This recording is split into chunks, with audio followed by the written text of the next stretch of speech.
Your Excellency Abdullah Shahid, President of the 76th United Nations General Assembly, Your Excellency Secretary General Antonio Guterres, Your Excellency President Moon Jae-in, and distinguished leaders from around the world, it is an honor to be here today, where BTS appointed as special presidential envoys of the Republic of Korea. We're here today to share the stories of our future generation.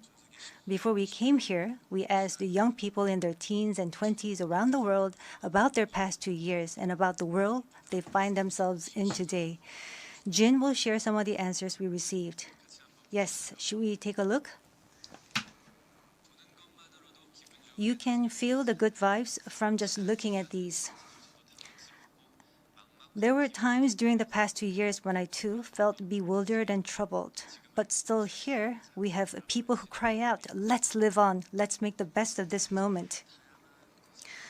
Because we can't stand still when we are in the ideal time of our lives to take on new challenges.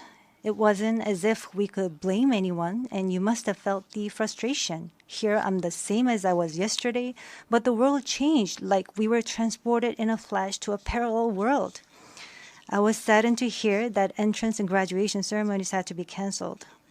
These are moments in life you want to celebrate, and missing out on them must have been upsetting.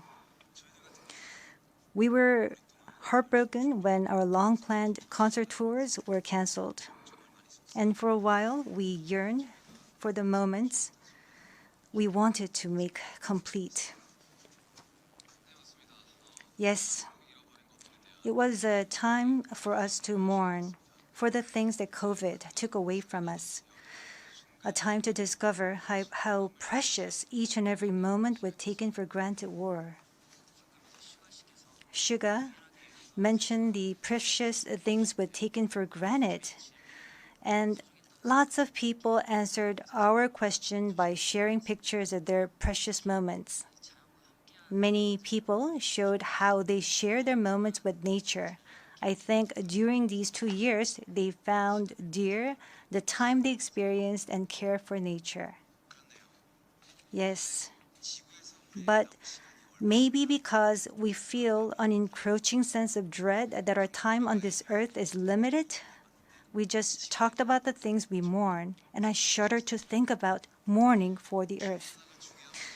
Everyone agrees that climate change is an important problem, but talking about what the best solution might be, that's not easy. It's a topic that's tough to make conclusions about.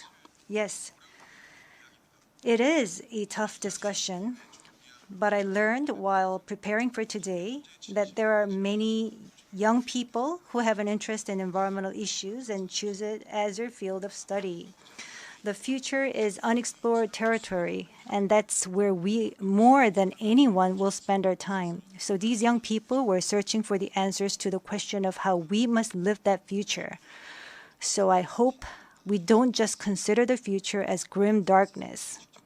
We have people who are concerned for the world and searching for the answers. There are still many pages left in the story about us, and I thought we shouldn't talk like the ending's already been written. Of course, sometimes the world seems stuck in place even if you're ready to go. Sometimes it feels like you've lost your way. There was a time when we felt the same way.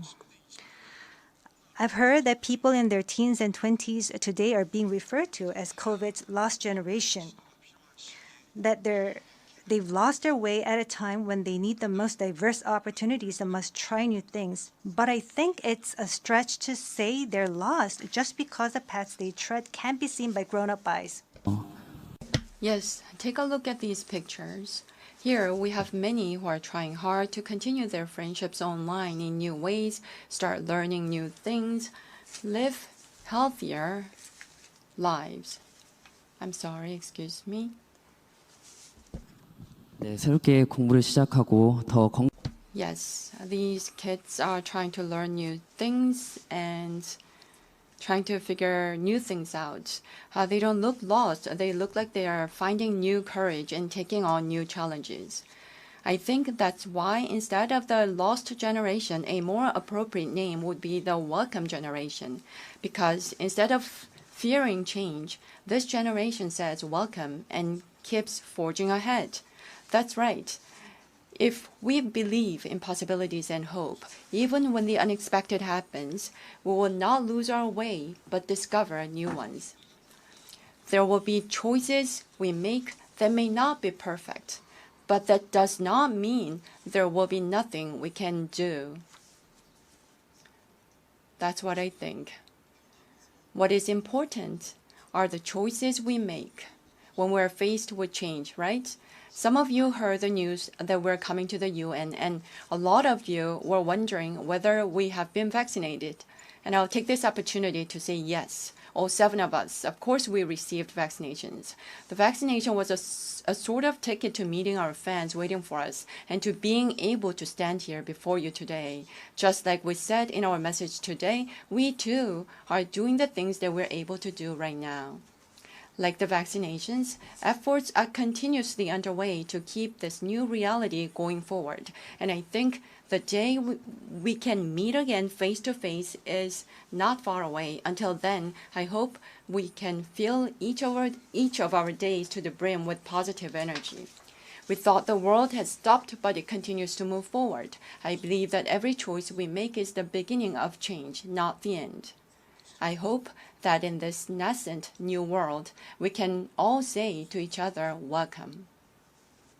And now, as we look forward to this future, the permission to dance is our message of welcome that we want to share with everyone today.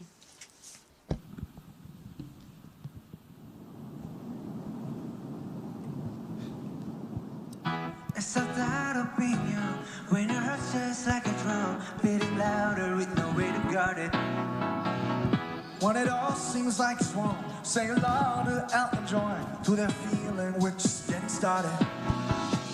And when the nights get colder and the rhythms got you falling behind,